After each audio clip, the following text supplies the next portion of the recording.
all right. You know what this means. You've made it to the end of the week. Friday is here because Simphiwe is here, which is always a good sign. You scared the hell out of me on Monday when you came in here. I was like, what? It's Friday already? Yes. Yes, the weekend finally. Even James this morning, producer James, has only really taken over this week. Yeah. He's like, oh, Fridays feel good. I'm like, yeah. That's a thing that happens here. Fridays feel good. So, right. Up and at 'em. Let's go.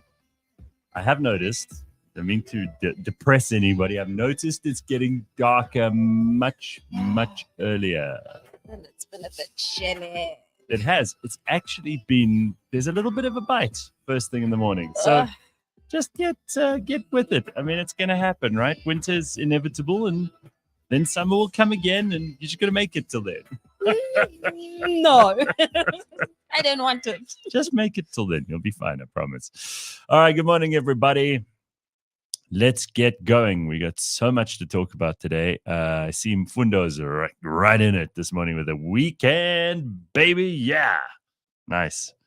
Yes, and Snipes, correct. Like and subscribe, motherfuckers.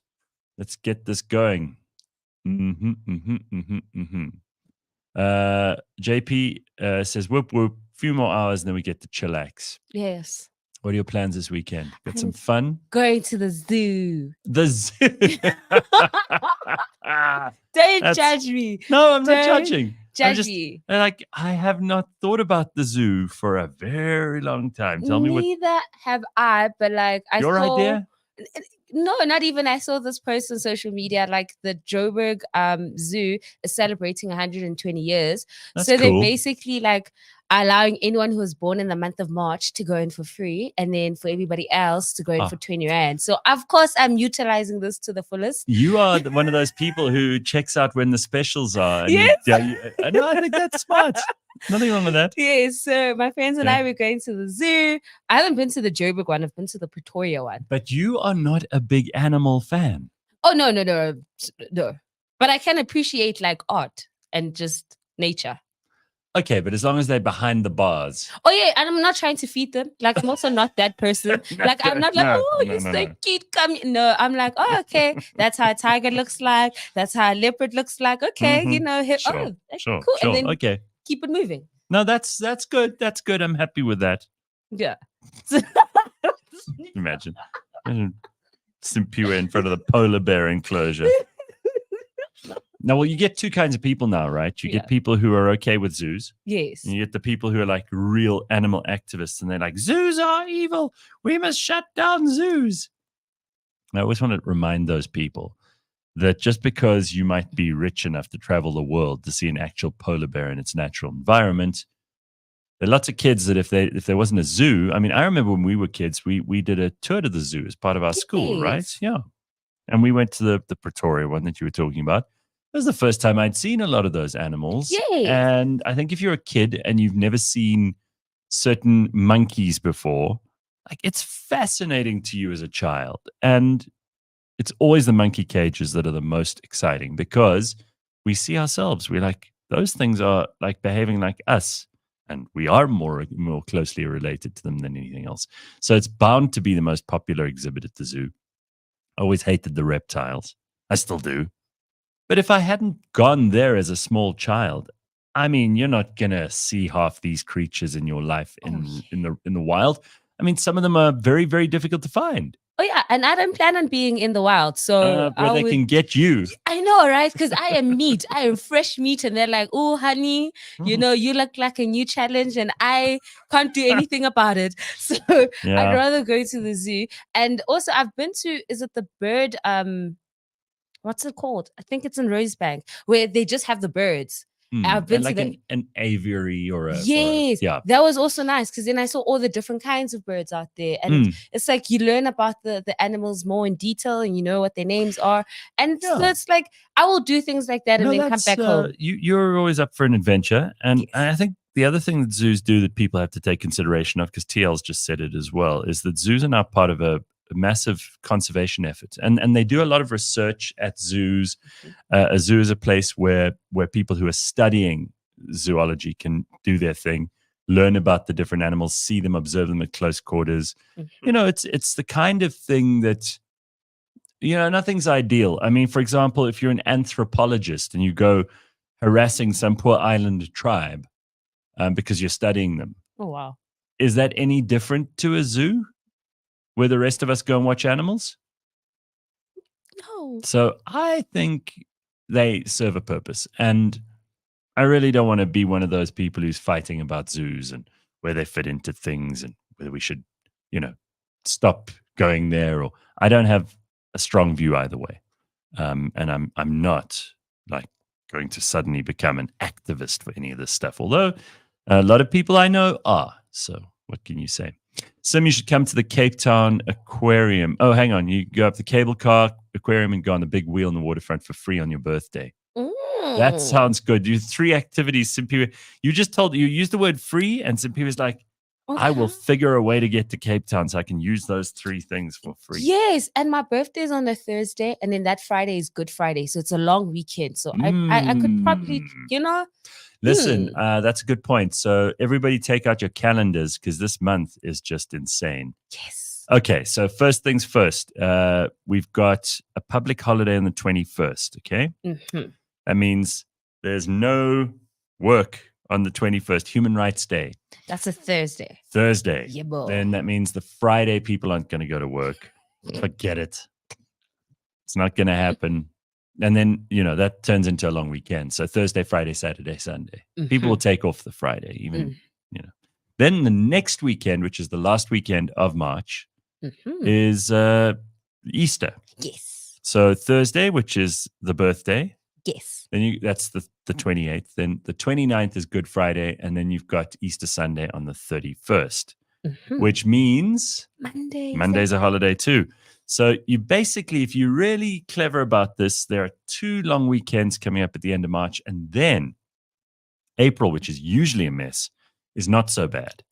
But at the end of April, we've also got the 27th. No bonus day. It falls on a Saturday. So there is not any public holiday in April.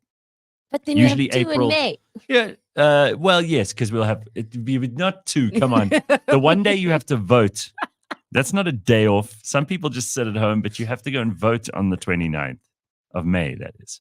So I don't know if you guys have spoken about this, but if you're not sure who to vote for, right? If you haven't figured out who am I voting for, you just throw a dart at a dartboard. But you must go out and vote. There's like this online site called Yo Vote, and basically it asks you a series of a question. So it's YOH Yo. Okay, your vote. Yes, and basically it asks you a series of questions, and then by the end of it, based on how you've answered, it tells you which party to vote for.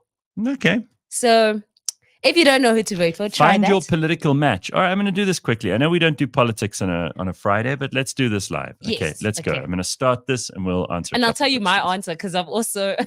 Do you care about the future of South Africa? Well, duh, obviously. Which of the following best represents your view? 1, national government should have clear power over local and provincial governments. Or 2, more power should be given to local and provincial. Well, I want the people who are closest to me to be able to make the decisions because then I can also get to them, right? So I'm going to say 2. Okay. All right. When it comes to the relationship between the government and the private sector, which approach do you feel would be best? Number 1, increased involvement of private sector with investment in key infrastructure. Sounds good to me so far. 2, reduce the role of the private sector in services such as education and healthcare. Yeah, like government will run that better. 3, largely remove the private sector with the nationalization of strategic sectors. Well, definitely not 3. I'm going 1. Let's see. Which of these do you think would be better to improve the lives of poorer South Africans? 1, the expansion of social grants. 2, encourage economic participation through tax incentives. Or 3, neither. Well, I mean, poor people do pay tax, but they pay things on VAT. Yes. They might not pay a lot of income tax, but they are paying. And all the other stuff that costs us money in this country costs them money too. Like the increase in the petrol price makes it much harder for poor people to get from A to B and to earn a little bit of money here and there. Expansion of social grants, that just makes the whole country poorer. Yeah. So I'm going to have to go with 2 here. And encourage economic participation through tax incentives. It's really just part of it. So I'm almost tempted to say 3. But but I'm going to say 2. Okay. Because that makes economic sense. And that's what, it's been proven in places like China, for example, that you can pull people out of the working class and out of poverty into the middle class with that sort of policy. Regarding land reform, which statement do you feel best represents your views? Number 1, support land reform, but not expropriation without compensation. 2, land reform should be sensitive to the needs of traditional leaders. Or 3, the only unused government land should be used for land reform. I do support land reform, meaning that we must use our land more effectively. I don't support expropriation without compensation. So, and I think traditional leaders already have in rural places too much to say. Mm-hmm. So I can't go with 2. I like the idea of using unused government land for land reform because that's the majority of the land in this country. But it's a bit simplistic, hey? I think I'm going to go with 1. Okay. All right. You're almost at the finish line. How should the government aim to reduce crime? 1, increase the number of police officers and increase community engagement. That's always good. 2, stricter prison sentences for serious crimes. That's also good. 3, reduce the number of corrupt police officers. Again, all good. Why must I choose one of these? Can't we have all 3? Nope. Stricter prison sentences for serious crimes. We've already got full prisons. It doesn't seem to make any difference. It's definitely not 2 for me. Reduce the number of corrupt police officers. Well, obviously that would be good. But I don't know that that's actually going to reduce crime because crime is the behavior that happens before the police pitch up. Yes. So it has to be 1. Okay. Which issue needs more attention? Number 1, load shedding. 2, illegal immigration. 3, protecting minority rights. 4, healthcare. Well, the number 1 big hindrance to South Africa's prosperity and the thing that irritates most people, what would you say? Load shedding. Damn right. Going with the same thing. So, what would you like to see in a ruling party? Okay. Number 1, a newer party to address the failures of more established ones. Sounds good. 2, a party with a longer track record at provincial, local government level. Also, not bad. 3, a party which places high value on traditional leadership and conservatism. No. 4, a party which uses Christian principles to inform its policy. We had him in here yesterday. That was Reverend Kenneth Meshwe. So for me, it's not 4 or 3. So it's between 1 and 2. Do I want a new party or a party with a longer track record?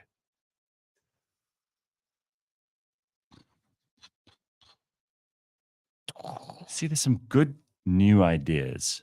And I'm not all about track record because frankly, there have only been 2 parties in South Africa that have actually run provinces or cities. Only 2. Yes. So I know what's going to happen. If I choose 2, it's going to give me ANC or DA as the only options. If I choose 1, there might be a little more nuance. What do I do? What would you reckon? Well, this is for you, Gareth. But what would you choose? I went with a new party just to spice things up. I think that's what we need as a country, something different, something fresh. And you're going to choose 1. Mm-hmm. I'll go with 1 as well. Let's see what happens. Congratulations. Based on your policy views, you've matched with Action SA. Same as me when I filled out Is this not I'm just checking that Action SA didn't pay for this. I was so shocked when it said, so Herbert Mashaba, I've been reading that manifesto and okay, well, we had him in here last week, so at least we're talking to a couple of things that he didn't really tick my boxes on, but you know what? Okay, thanks, guys. Yeah, there we go. Now you know who to. Action SA is for me and for Simphiwe, but you do it and tell us what your results are. I want to hear what you get. Yes. There we go. Okay, well, that's cool. I'm glad you found that. Yeah. Very nice. You see, we're learning things on the trot here this morning. Max Sony says, change the subject, G. Was that while we were talking about parties? Kala says it's going to say Gareth should vote ACDP. Got that wrong. That's if we picked that Christian part. Donna says, I'm trying to find out what happens to my vote if I'm not in South Africa. There's no South African embassy in Libya. Oh, you're in Libya. That's tough. Because Zuma pissed off the previous leadership. He never paid back their money. Woo! The previous leadership being Muammar Gaddafi. Yeah, Donna, you're in Libya. And Can she not apply for a special vote? I don't think so. Not in Libya. Okay, yeah. Libya, please. You can't even apply for safety and security in Libya. Just look after yourself, right, Donna? Oh, sorry. Tough place you're in. Holy shit. JP says, I got the DA. Does that make me racist? What? Gift says we'll all get action essay. Well, no. No, someone got DA. There are definitely answers there that I could see would push you in an ANC or EFF direction. Mm-hmm. So you just got to go and try them and see what happens. Mm-hmm. All right. Well, Simphiwe's off to the zoo this weekend. Tell us what you're up to. And while you're thinking about that, I just want to show you why it's great to live in 2024 as opposed to, 1970s Britain. Okay. Yeah, this is an documentary insert on the BBC. I want you to note two things here. And if you're not watching, you don't have to be watching because you can hear it in the way they speak. But man, first of all, the kind of people they put on TV in those days. Ooh. Okay, this is obviously the beginning of TV, so they didn't really work out that if you put terrifically ugly people in television, it's going to chase people away. Because that was the only... it's only the BBC. It was like they didn't have an option to watch other stuff. So this was the one gap in human history where ugly people had a chance. Okay. They had a window period. They could sneak in just for a short while, these monsters and gorgons and trolls. And they could finally be famous for just a short period of time. But watch this, because the funny thing is that, and then the other funny thing is what they're talking about. And we've got to talk about what your favorite is in a second. But the different flavors of potato chips. This was a big deal because they only had... This conversation is very relevant. Very, very relevant. I know, and I know you have strong views because I do too, okay? And South Africa does. Remember we voted a little while ago? I want to be a simple chippy. Yeah, but we chose which flavors we wanted to get rid of or which ones we wanted to keep. And it drove the whole country into an absolute state of apoplexy. Yes. Right. So let's look at this. Just if you can't watch it, I'll explain what's happening. Mm-hmm. If you're on YouTube, like and subscribe. Here is an insert on the BBC, and we'll talk about this afterwards. Here we go. And just pay attention to the anchor and the enormous chomper teeth that she has, which make it almost impossible for her to say the word crisps. Oh, my word. Because her teeth are so enormous, they take up the space of 3 mouths. And you'll see what I mean, all right? I'm not being horrible. Maybe I am. Take a look. You noticed how exotic the humble crisp has become? Once it was plain and then it was salted, and now they have the most extraordinary flavours. So Paul went out on the streets with gammon-flavoured crisps and prawn cocktail-flavoured crisps and pickled onion-flavoured crisps, the lot, and asked people if they could tell what the flavour's supposed to be. Tell! You can't tell? No! You've no idea what they taste of? Well, they just taste like the ordinary, Would you like to taste They're a them? bit fishy. No one can work out what they taste of. A bit fishy, you think? Plain fishy taste. They were bacon. Never. What do you think those are? But it's very difficult. It's chicken. Never. What, that first one? No, that one. The one you just said is Well, they chicken. don't taste like the chicken I do. This nut's not cock of van, is it? Cheese and a little bit sharp. All right. So if you can get past the facial expressions, how's that anchor? Yeah, the teeth are... crisps. With lots of different crisps. Anyway, what is the flavor of chips that are appropriate? Because in South Africa, we apparently really like salt and vinegar. Yeah, but I'm not a fan. I'm actually the one who's like, they must go. Huh. Salt and vinegar must just go. Barbecue, standard. Barbecue is a standard. You know, lightly salted, love those. All right. Those are the girls that, you know, they know themselves. Right. What else? That Mexican flavor. Ooh. Ooh. Just has my heart. Okay. Yes. And that's basically like my top 3. Everything else, don't really care about. I promise you, I had an hour-long conversation with a relative of mine an hour, we spoke about Fritos and big corn bites. Ooh. Okay. Which one tomato is better? Which one barbecue is better? And I have never had an argument that was that ridiculous about something so simple for so long. No, it's not simple, Gareth. It happened recently. I can understand. So you're either the Fritos guy or you are the barbecue guy. Yes, but the big corn bites guy.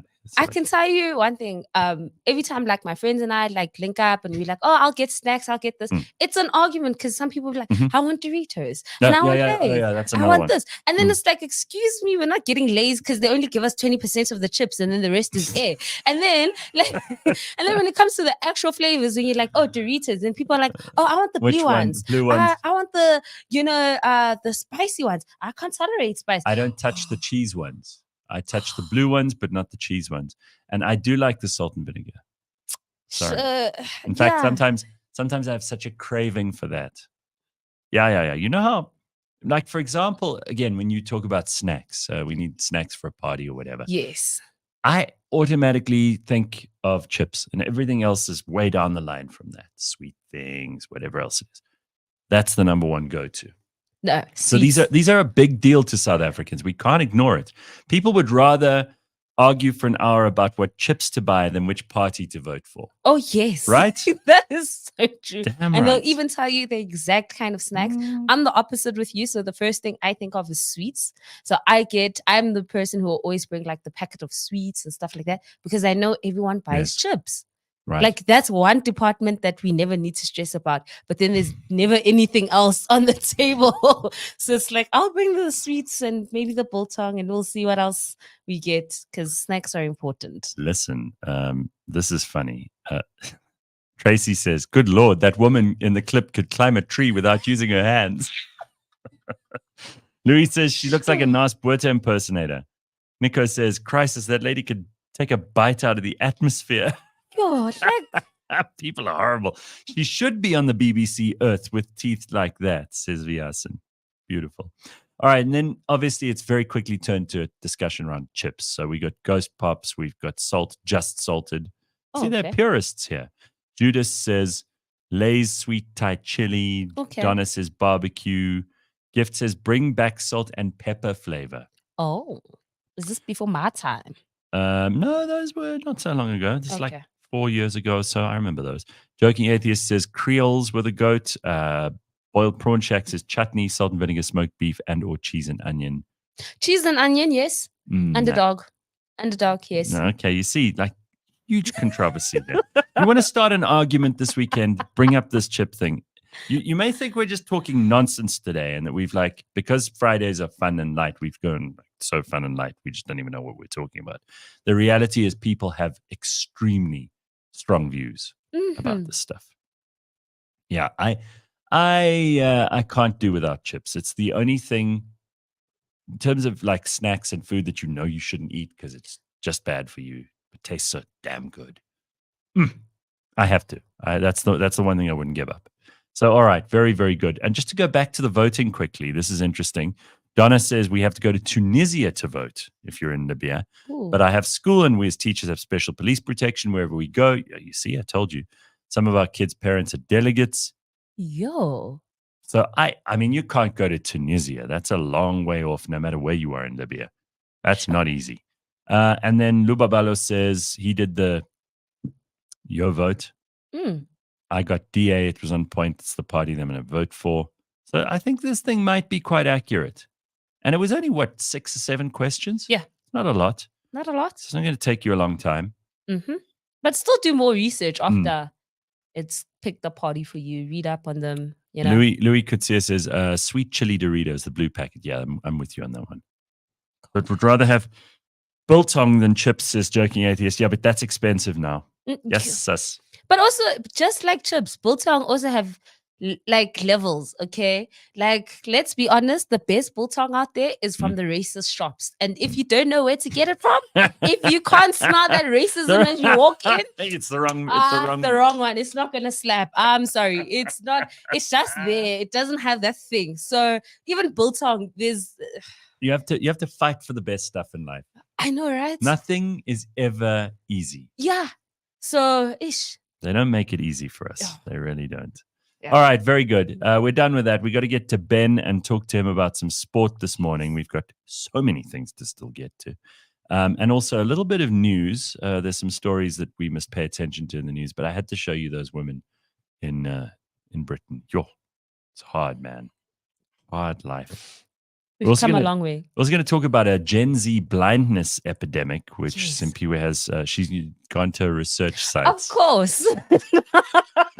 That's can you imagine? That's where she's gone for all of this.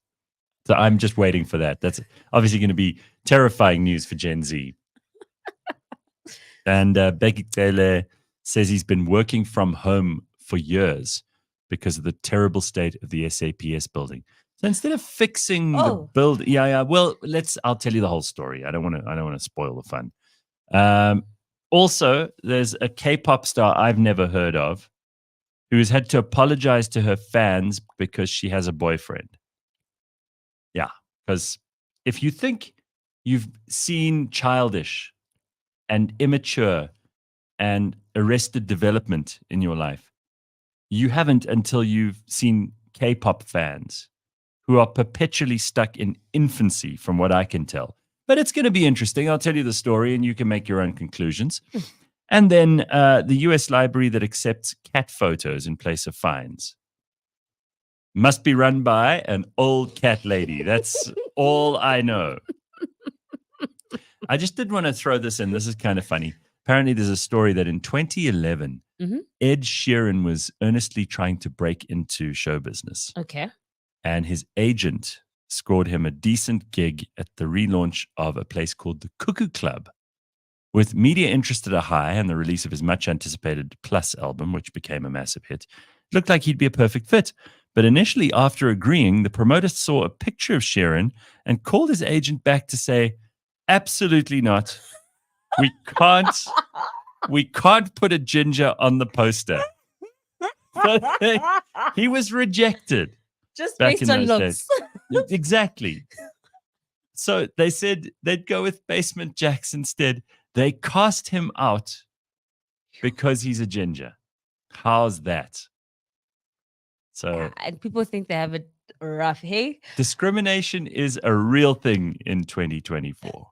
And Sure. this is not so long ago, by the way. And this guy's gone on to become world famous. So this was only in 2011. They could have had bragging rights to say we had Ed Sheeran here. We gave him his big we were break. one of the first places, and his agent's like, we've got to get him on somewhere. Well, so how about the Cuckoo Club? That sounds good.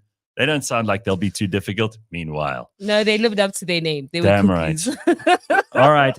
So let us pay attention now to the sport, which we do Yes. every Friday, and we get to check in with our superstar talent who's been playing in an amateur golf tournament at Fan Court, no less. Mhm. It is time for Beyond the Scoreboard with Ben Karpinski. It is powered by Superbets. Good morning, Ben, in a dressing gown. Hey everybody. Oh, Ben. How's You it look going? like you look like Hugh Hefner. What's going on there? That's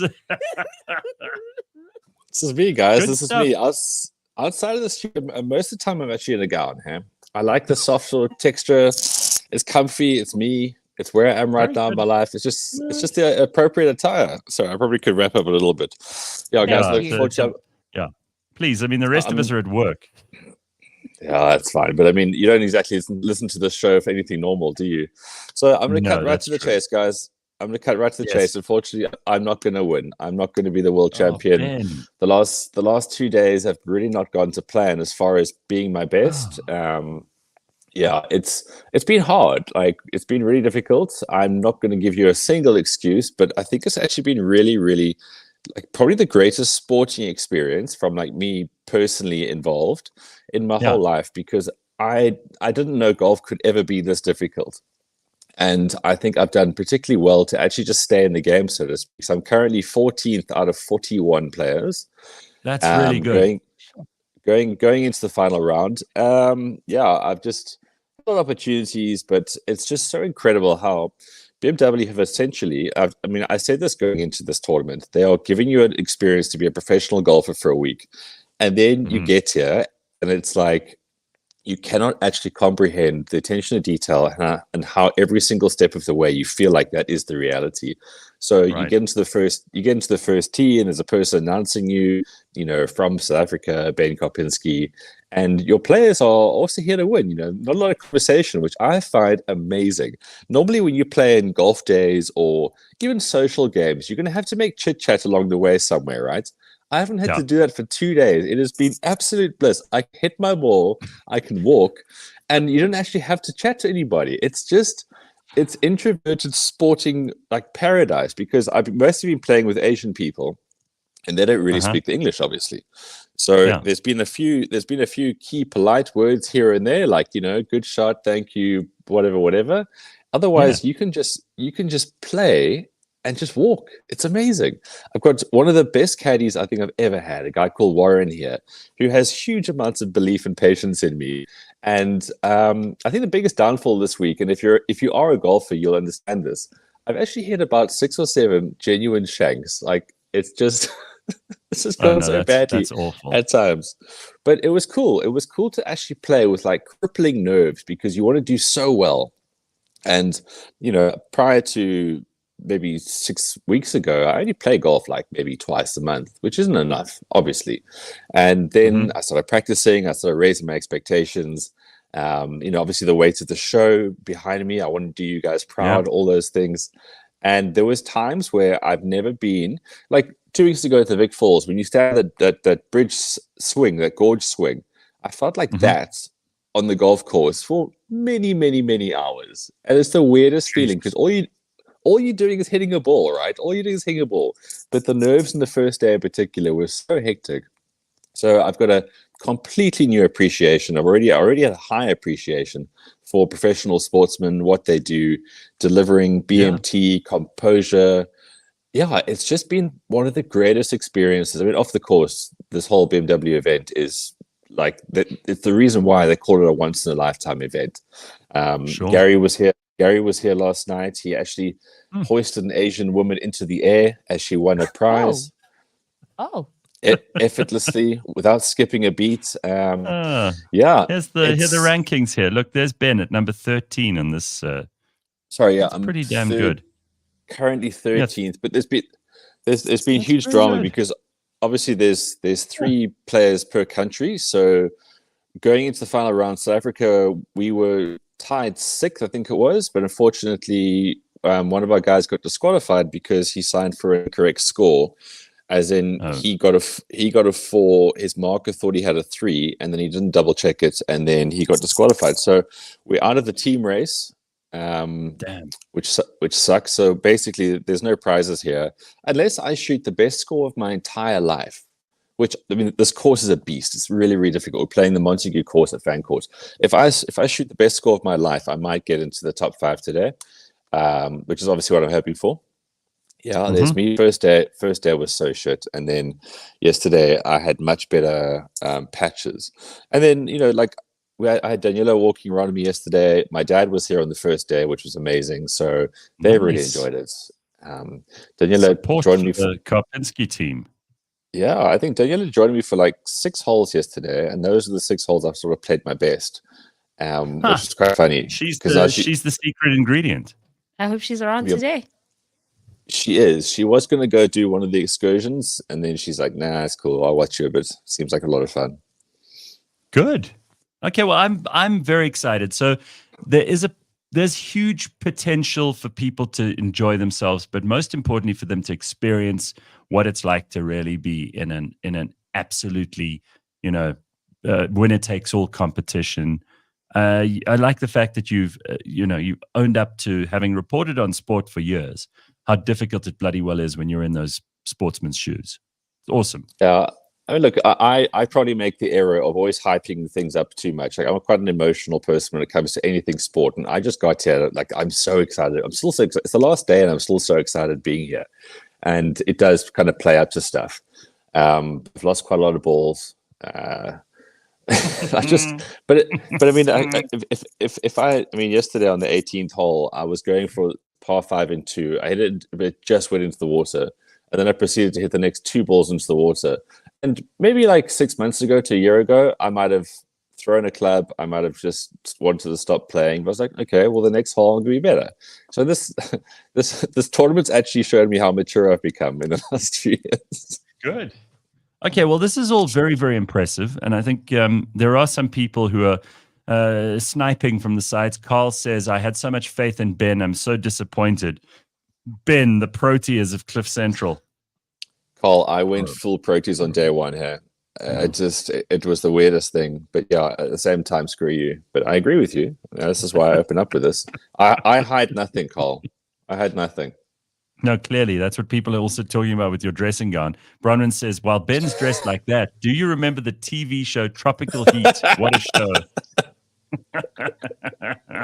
All right, let's talk about some sport. Let's get into some scores and some games to watch for the weekend. Yes. We've got lots of things to pay attention to. And you could bet in some of these. Just go along to Super Bets. And if you register today, you can go and bet immediately. Put some money on. You never know. You could win big. Yeah, guys. It really is just a really cool weekend because we've got so much variety. So let's start with Formula One because we don't often do that. If you are to look up what's happening in Formula One right now, obviously the first race of the season was last week, and surprise, surprise, Red Bull won. But now most of the headlines are about Christian Horner, of course, and there was claims of extramural activities with him and an employer of Red Bull. Yeah, she accused him of some sexual foul play. She has now been suspended. So I know it's the Saudi Arabia Grand Prix this weekend, and that's what you most want to look into.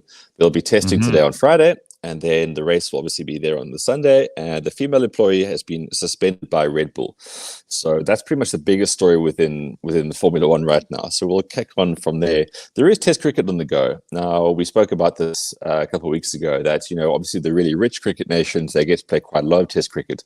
And I think in the case of the current India versus England series, it doesn't really help anybody, really, because England somehow snuck in that first test and they won that, but they've been dominant ever since. And now these oaks are being trotted out for a fifth test. England shite again, 218 all out in the first innings. India are pretty much cruising at 186 for one. So looking for another win there for India. And then New Zealand, after being so strong in Test cricket, especially when they play at home in Middle Earth, they're also getting absolutely trousered by the Aussies.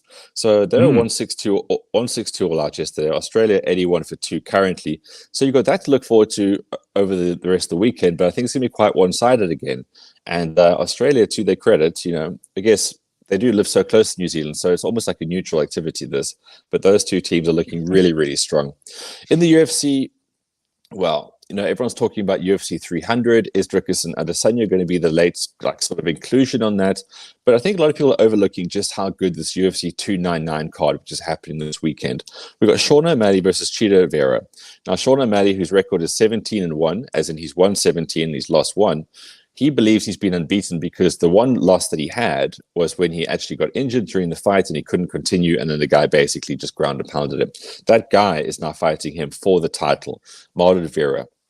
They're both incredible strikers. They're known for their striking. So this is going to be a stand contest, and it's going to be, I think, really, really quick. I think 1-2 rounds tops. I think O'Malley really has become such an elite striker within the sport. So much so that, he started his career saying he's going to be the next Conor McGregor, which is a really, really bold claim for someone who looked like he worked at Walmart. But this oak put his mind to it. He's put a lot into his career, his training. Him and his coach have been together since day one. They're like this duo, like these two guys that I think they pretty much do everything together. And they are such a cohesive, solid unit. Marlon Chito Vera, I think he's Ecuadorian. He's a bit of an unknown quantity when it comes to like a big 5-round sort of contest like this. So I think it's going to be an incredible fight. O'Malley, this is his first title defense as well. So I would back him. Dustin Poirier versus Benoit Saint-Denis. Now, the Saint-Denis guy was like a special forces, hardcore soldier kind of person. So not only does he know how to fight people, I think he knows how to kill people as well. So that's going to be an interesting contest. I'm looking forward to watching that. And then in the UFC, what often happens is that they somehow get these really hot sort of talents that come through, and they need to be put up against someone to show their mettle. It's kind of a proving ground. And the proving ground in the welterweight division is a guy called Kevin Holland.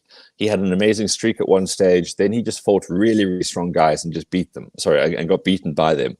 But he's still a good enough battle for a lot of people. He'll be taking on Michael Page, who seemed to be the next big thing in the welterweight division.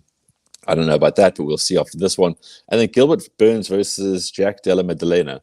This, again, is going to be such a great fight because Gilbert Burns, the last time he fought, he came off an injury, tiny little camp, and people actually forget how good this dude is. He was the first guy to retake on Khamzat Chimaev when he was charging through his intro phase and took him to 3 rounds and also bust him up quite a lot. I'm going to go with Burns on that one. And then we've got Peter Yan, who was the champion, and then he's been in a bit of a downward spiral, but this guy can still bang, as they say in the classics. And he'll be taking on Song Yadong, who unfortunately I do not know enough about to tell you anything about. So that'll be roughly from 5 a.m. South African time on the main card there, UFC 299. I'm damn excited about it because I've just been doing golf this whole week. So I'm excited to get home, watch all the UFC embeddeds, and get into the UFC this weekend. On the rugby front, we got the Six Nations. Now, it's becoming a bit of a soap opera in that Ireland have become so incredibly strong. France without Dupont look absolutely horrible. I mean, they drew with Italy. And now you've got England, who, again, are just... I think the phrase is flattering to deceive. Is that the phrase? When you say it's like nice words to say bad things? So Saturday we've got Italy versus Scotland. And Scotland mathematically are still in with a chance of the Six Nations, but they have to win the last 2 games, probably with a bonus point. The one game is against Italy, so it's not going to be a pushover, but I'm going to back Scotland there. The big game for the weekend is England hosting Ireland. Now, Steve Borthwick has been criticized for the fact that England just don't have any attacking flair whatsoever. They're just a boring team. They've been a boring team, and people are drawing way too much in the fact that they had a decent World Cup against really kind of weaker teams. So Ireland are going to go out there with a pretty much full-strength team at 6:45 on Saturday, and I think it's going to be a big result. They've already had some big results against the big teams, obviously starting against France. So I really back Ireland here for a decent margin win. And sorry, there's a message about France and Dupont. Yeah, since he's gone to the sevens, there's one guy, Gareth, just to kind of, I keep harping on about France and Dupont, but he left the Six Nations team to go play sevens. These guys are nowhere now. And suddenly France are a sevens powerhouse, all because of this one dude. Yeah. And then Sunday we've got Wales against the aforementioned France. That'll be at 5, and I think there'll be a great game as well because Wales young, pretty much, up and coming. France, who knows? Who absolutely knows? And then on the football, we've got, it's been such a resurgent sort of time for Arsenal. And I know sometimes the big flattering results don't mean much when you play against the really big teams, but they've been scoring huge amounts of goals the last few weeks. So they're currently on 61 points in third, Man City 62 in second, and then Liverpool still 63 on top there. So this is the interesting dynamic for this weekend is that, okay, firstly, you'll get like a curtain raiser with mid-table teams like Man United and Everton. They'll play at 2:30 if you're still into those teams. But then Arsenal take on Brentford at 7:30 on Saturday. So if they win that, they go to 64 points, which then has a lot of bearing on the Sunday game where Liverpool takes on Man City at 5:45. If these two just draw, then we've got Arsenal on top 64. Their goal difference is better than anybody right now. You'll have Liverpool also on 64. So it's one of those pivotal weekends at the top of the table where the results are going to mean a hell of a lot. There's also Aston Villa versus Spurs. That's 4th versus 5th. That's taking on at 3 o'clock on Sunday. So we've got By the way, our new producer, James, is a Liverpool fan. So he has skin in this game, and he will be reporting back on Monday. He'll either be very happy or miserable as a result. Well, yeah, sure. Liverpool at home versus Man City. Liverpool at home versus Man City is a huge, huge match. All right. Ben is like, who cares? Are they not like top of the log currently? Like, come on now. Oh, by the way, I see Sanele says here, Ben, the F1 race is on Saturday. It's moved forward because of Ramadan. So a bit of a correction there. Thank you. Sorry, going back to top of the log. I told you, Liverpool are top of the log. They're the best team. Yeah. Yes. Yeah. I do care. I care a lot. All right, and then in the PSL, where obviously people care a little bit less, but it's still happening, it's still a thing. This is the big Soweto derby weekend. So Pirates will be the home team, although they always kind of play at the FNB Stadium for the big games. They'll be the home team versus Chiefs. Now, Pirates are currently 5th, Chiefs are currently 6th. That's at 3:30 on Saturday, and like the football romantic always wants this game to be the biggest game in SA football, and it is. You can't discredit that. But over the years, people just keep saying how this game has lost its romance. and it's like gravitas because these teams just aren't contesting for the big titles anymore, and it's difficult to ever see Sundowns not winning the PSL. So if you want to watch the game for the spectacle of the full FNB Stadium, amazing. These two teams, not exactly in the greatest form, I would say. I know Chiefs in particular have had some strange results in lesser cup sort of things. I would say back that game for a draw. Look, both these teams need this win so incredibly much to try and springboard something in the season because, as I found out this week after trying to be a semi-pseudo-professional golfer for a few days, momentum is a big thing in sport. It really is. It just makes you feel better. You get more confidence. You start to believe in yourself. So a win here for either team could give them a bit of a charge towards the top of the table. I don't know. I think I'm just being nice by even saying that. And then the golf, there is on the Sunshine Tour co-sanctioned with the DP World Tour. You've got the Johnson Workwear Open at Glendower. So if you are in the Gauteng region and you want to watch some pro golf, actual pro golf, then that's it. Glendower this weekend. Fantastic. And that's pretty much it for your sport. I know there's other things happening in the world, but that is what I feel very passionate about. And I think there's some amazing opportunities there to go into Superbets. There are some sure things. There are some 50-50 calls. And there are also just some really interesting sports to watch. So my suggestion is always to go look at all of this, spend some time on the site, and create a bit of a multiplier so that you've got skin in the entire weekend. Just, obviously, if you're an Arsenal fan or a Man United fan, you want to back your team, go ahead, especially if you're new to it. Just put something on a game. But trying to get these multipliers just allows you to really enjoy all the sort of cogs of your sporting weekend, of which there are many this weekend. All right, beautiful. Superbets, of course, supports responsible gambling, strictly no under 18s. Winners know when to stop. The South African Responsible Gambling Foundation's toll-free counselling hotline, 0800 006 008. And Ben, good luck for today. Thanks, guys. I'm teeing off at 9:57. Again, I'm playing with two Asian gentlemen, one from Vietnam, one from China. Good. Not expecting huge amounts of conversation, but the goal today, it's a lofty one. The goal today is to have 38 points, which means I'll be the goal today is to shoot 76 as like a golf score, and that will give me 38 points. All right. And then how would that place you if everything goes your way? Well, I don't know, Gareth. I mean, depends on how everyone else plays. Yeah. If all my competitors had a big night last night, which I highly doubt, maybe they went a bit too hard on the red meat and they're a bit backed up. You can only hope for these things to really level the playing field, I guess. All right.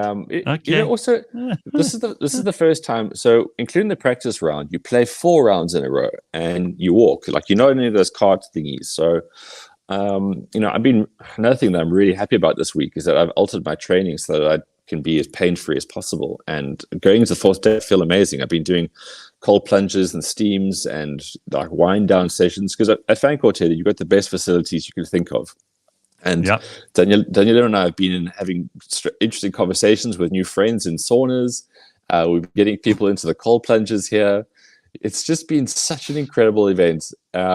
So it's going well. Like I feel great going into the final round. I can hopefully be stronger and fitter than the rest. And maybe we're all behind you. And Duds in the comments says, "Good luck, Ben." And there are lots of other comments from people who are saying, "Kick some ass."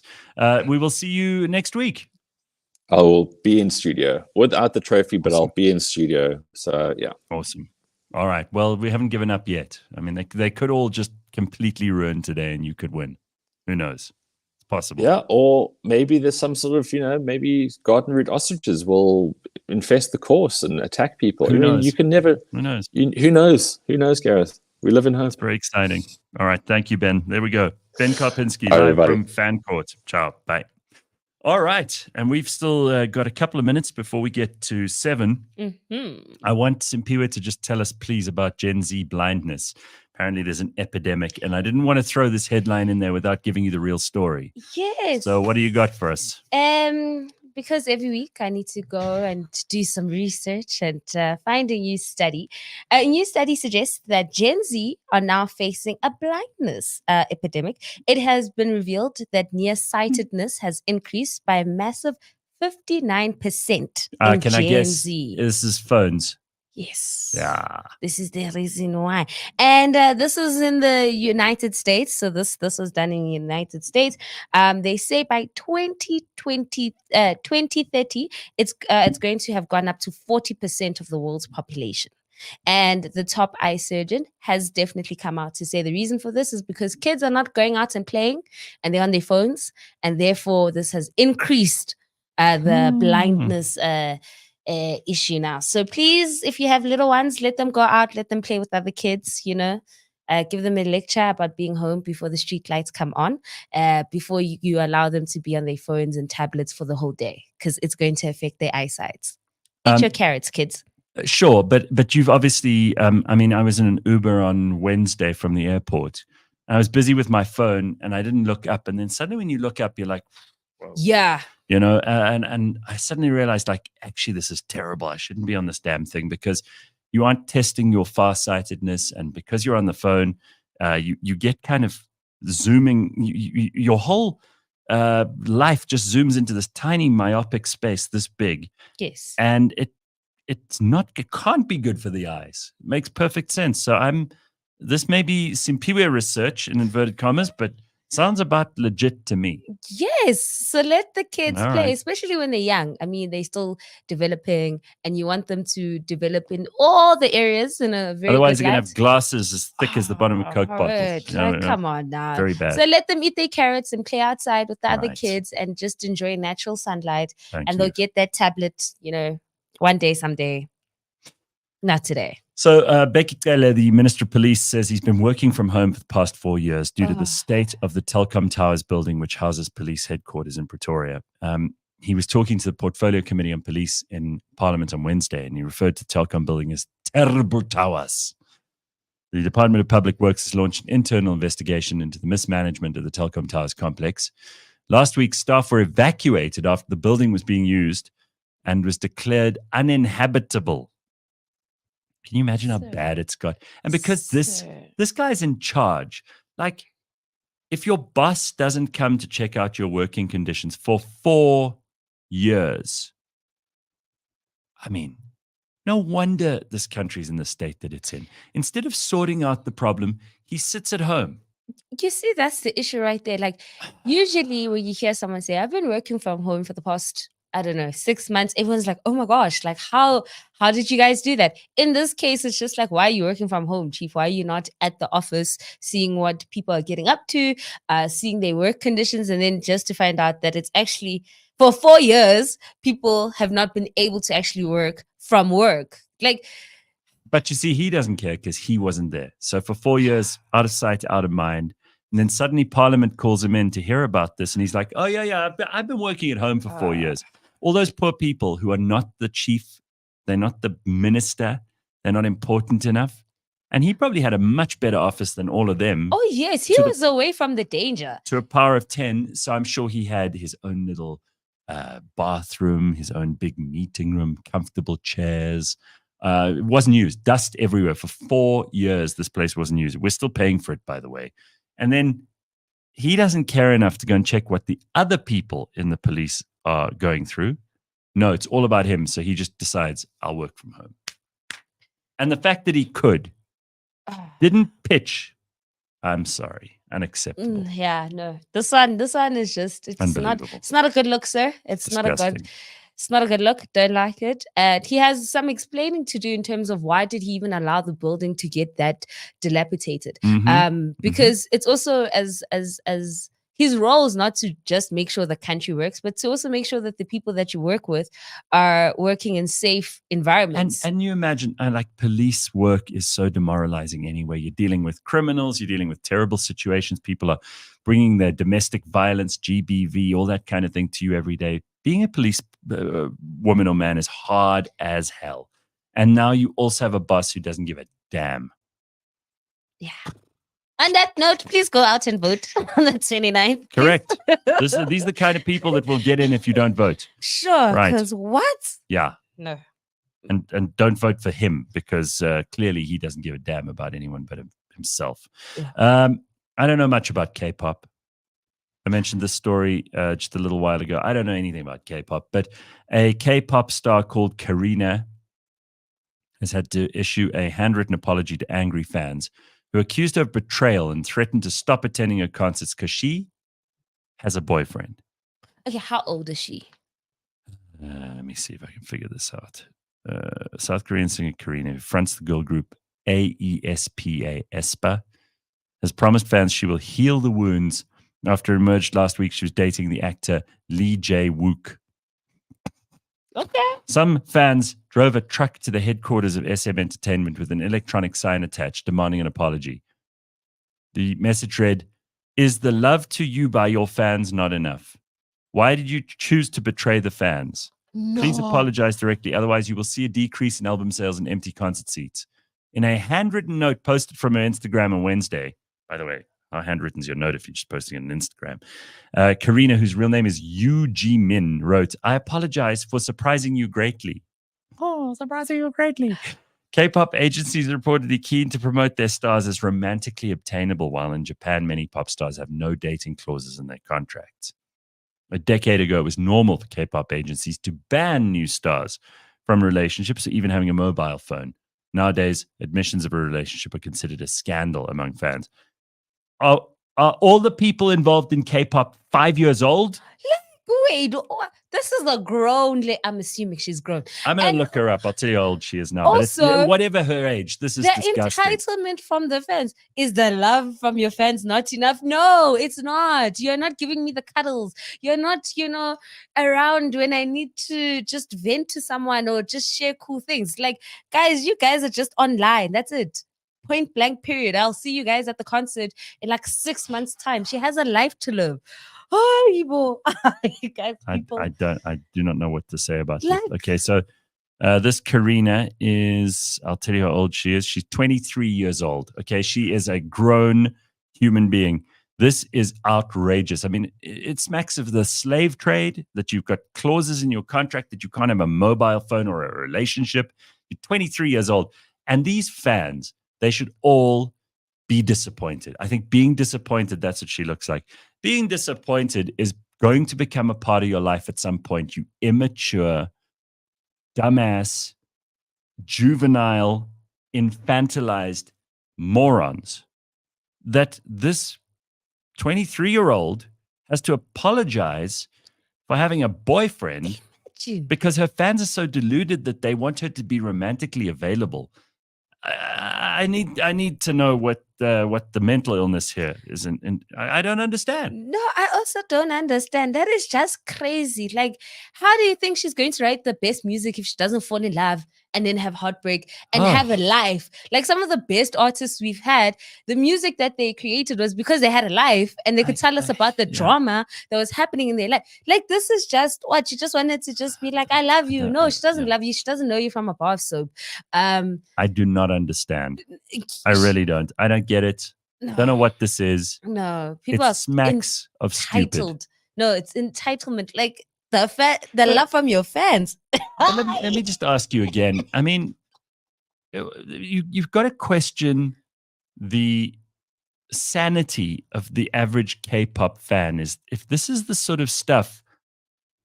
No. All right, you think you have problems? Listen, you're on your way to work this morning. You don't love your job. You're feeling a little shitty. You don't have money for the weekend. There are all kinds of things that are bothering you this morning. Real life problems. Go down on your knees today and thank God you're not a K-pop fan. And if you are, stop listening to the show. I forbid you to listen to us. You're going to drag our general IQ down. I'm horrified. I don't know what to say. Chico says K-pop fans care more about looks and appearances than the music, to be honest. Well, I've no doubt. But some people become hotter because they have a partner. Like, have you not seen, like, guys, let's not act as if having a relationship is so taboo and is so bad. Like, dating is good. It's good for experience and just, personality. Like, excuse me, no, get out of here. Bye. All right. Well, we've discovered a new level of stupid this morning. That's all.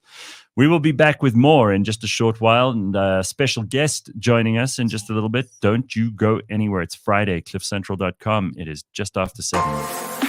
Up next in the Auto Trader podcast. All right, moving on. So we got Heat Seekers here today. Essentially, the cars that will be coming out in 2024. 3 cars that you think are going to be coming out this year. The first one you gave me was France. Why is France going to be kind of a hot car this year? The thing is with the francs, it surprised all of us when I was there at the launch, and then also I drove it briefly as well while I was in the office. And it's the thing of, how did Suzuki get an entry-level price like this? Yep. The kind of feature set and the drivability and quality and everything in between at that price point of 280k starting. Catch us every Monday at 9 a.m. on YouTube and on autotrader.co.za.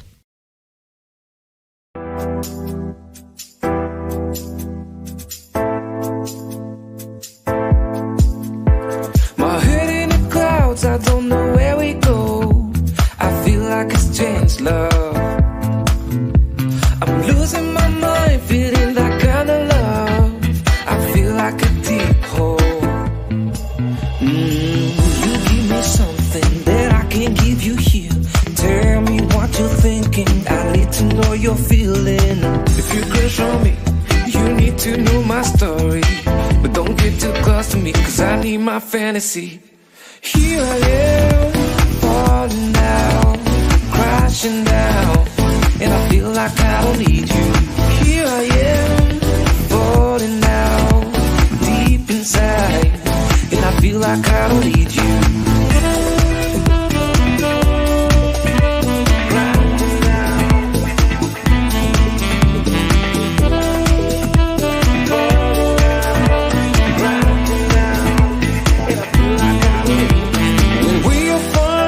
See our sun shining, and all these good times, we know we had something. Don't feel the vibe when we're not floating. Ain't no good time when it's a darker sin. You give me something that I can't give you here. Tell me what you're thinking, I need to know you're feeling. If you crush on me, you need to know my story. But don't get too close to me, cause I need my fantasy. You give me something that I can't give you here. Tell me what you're thinking, I need to know you're feeling. If you crush on me, you need to know my story.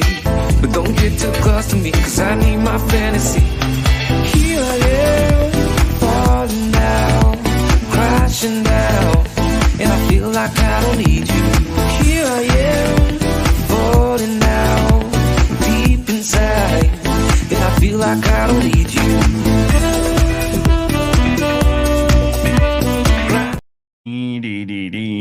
All right, we're off to a good start this Friday. We're all in a good mood. Simphiwe's here. I am here. We got a guest coming in just a short while. You're going to enjoy hearing from this guest of ours. But before we get to that, let's see what's happening in the comments. Sure. People are confused like I am about K-pop. There's some things I'm embarrassed not to know about. If someone says to me, wow, there's a war in the Congo and I didn't know about it, I'll go, I'm so embarrassed I didn't know that. I'll say, well, of course I knew about that, and I'll go look it up afterwards.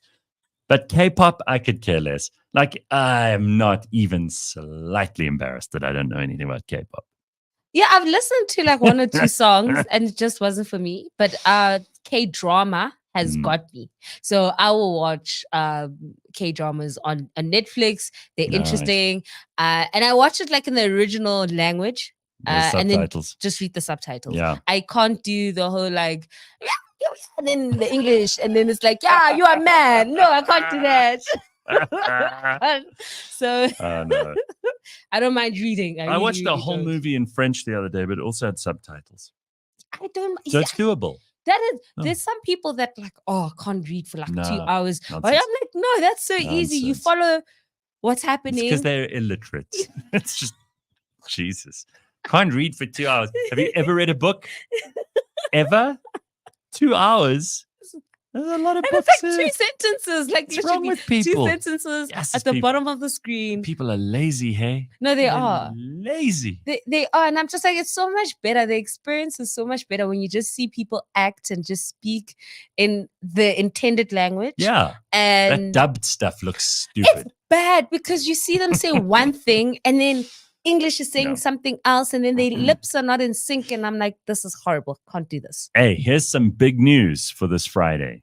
This may be worthy of a celebration. Dusty Nose says, breaking news, Pravin Gordhan has announced his retirement. Ooh. Good riddance to bad rubbish, says Dusty Nose. Very interesting. I echo those sentiments. Very, very A terrible interesting. person that is. Hmm. The country can only benefit from him disappearing into the shadows. But I think he's also leaving critically at a time where he knows his days are numbered anyway. Nobody likes him. And he has to be, because there's still people in this country who think that he's a competent person. Let me tell you something. This guy was involved in every one of the parastatals Yes. becoming worse. Yes. So I know we don't do politics on a Friday, but honestly, this guy must go. A lot of people correcting me saying, couldn't care less. Can we stop getting this wrong? It's I couldn't care less, not I could care less. Oh, okay. Thank you, grammar police. Jeez, people again. Look at this. Couldn't care less, Gareth. Not could care less. Marpelo's in on this. Oh. Carl, Kane. I mean, you guys, calm down. Okay. Honestly, the grammar police are all over this. Sure. Okay. Yo, Pravin's done enough damage. Now he walks away and gets a major kickback from the SAA consortium. Let's leave that for Monday. Yeah. With this man's, the story's not finished yet. And just by resigning and retiring doesn't mean we can't come after you afterwards for breaking things in our country. So your time is not over yet from our point of view. Mm-hmm. You may be out of the administration. Doesn't mean that you can go and hide and live a comfortable life on some expensive property that you've been quietly putting money into. Who knows? We got to find out what this guy's life is going to be like. We'll see what's happening. Okay. Few things. Just before we carry on with anything on the show, Simphiwe has had enough. If you work at a call center, and I am sick of call centers, this one company calls me every day at 9:00 every day. And then they go, hello, is that Gareth? And I go, yes. And then they start rattling off some crap. And I'm like, will you stop phoning me? And then the woman actually sounded like she was angry that I said, I don't know why you keep phoning me. Just take me off whatever database this is. I don't want to hear from you anymore. Every day. So who are these people who are bothering you? So they've upped their antics, right? So the line of the job I do here is I have to answer unsaved numbers. Because you're going to get guests calling you and Yes. people you don't know, and you're going to have to be ready for them. Yes. Sure. Right. So I now am in that habit. I always answer all unsaved numbers, and it's the hello. And Oh then my God. immediately they've gone from like speaking in English, right? So hi is a Simphiwe to like they go straight into isiZulu and they go try sell me whatever product they want to sell. So they'll be like, Sabon Simphiwe kulumai. I have no issues with the Zulu part. I'm like, okay, I'm not interested. But now this week I've gotten calls and they immediately just speak Xhosa. I'm not Xhosa, guys. And I can hear what they're saying. Immediately. They're like, assuming. They're just selling me products and cell phone whatnot and this and that and car insurance. And it's all in Xhosa, guys. And I'm just like, Kama. And then she comes on, like, and I'm like, yo, I'm not interested. But they don't listen. They don't listen. They're And not then they carry interested. on. And then it's like, excuse me. Yes, ma'am. Sorry. Bye. Please stop. Okay. Just this is an stop. urgent appeal.